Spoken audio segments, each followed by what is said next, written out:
अगर वसीम रिजवी जी ने ऐसा किया है तो अच्छी बात है, किया है उन्होंने। मैं तो ये कह सकता हूँ हिंदुइज्म में कन्वर्जन होता ही नहीं है। ये तो मतलब हिंदुइज्म में आप कैसे कन्वर्ट कर सकते हो। नमस्कार, मैं फौजी फिरोज मलिक और आप देख रहे हैं समाचार इंडिया।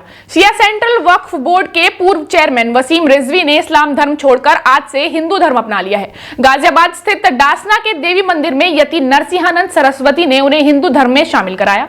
इस मौके पर यति नरसिंहानंद सरस्वती ने कहा कि हम रिजवी के साथ हैं। वसीम रिजवी त्यागी बिरादरी से जुड़ेंगे। उन्होंने बताया कि रिजवी का नाम अब जितेंद्र नारायण सिंह त्यागी होगा। वहीं हिंदू धर्म अपनाने के बाद वसीम रिजवी ने कहा, धर्म परिवर्तन की यहाँ पर कोई बात नहीं है। जब मुझको इस्लाम से निकाल दिया गया है तब ये मेरी मर्जी है कि मैं किस धर्म को स्वीकार करूं।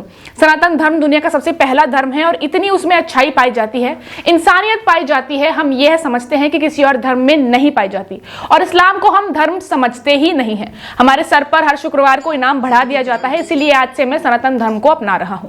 शिया सेंट्रल वक्फ बोर्ड के पूर्व चेयरमैन वसीम रिजवी ने पहले ही ऐलान किया था कि वह इस्लाम छोड़ हिंदू धर्म अपनाने जा रहे हैं। उन्होंने कहा था कि डासना के देवी मंदिर में महंत यति नरसिंहानंद सरस्वती उनको सनातन धर्म में शामिल कराएंगे। बता दें कि वसीम रिजवी अक्सर ही अपनी बातों और हरकतों से विवादों में रहते हैं। कुछ दिनों पहले रिजवी ने अपनी वसीयत लिखी थी जिसमें उन्होंने लिखा था कि उनके मरने के बाद उन्हें दफनाया नहीं जाए बल्कि हिंदू रीति रिवाज से उनका अंतिम संस्कार किया जाए। उन्होंने ये भी इच्छा जताई थी कि यति नरसिंहानंद उनकी चिता को अग्नि दें। वसीम रिजवी ने तब तक ये वीडियो जारी कर कहा था कि उनकी हत्या और गर्दन काटने की साजिश रची जा रही है। इस वीडियो संदेश में उन्होंने ये कहा था कि मेरा गुनाह सिर्फ इतना है कि मैंने कुरान की 26 आयतों को सुप्रीम कोर्ट में चुनौती दी थी। मुसलमान मुझे मारना चाहते हैं और ऐलान किया था कि मुझे किसी कब्रिस्तान में जगह नहीं देंगे, इसलिए मरने के बाद मेरा अंतिम संस्कार कर दिया जाए।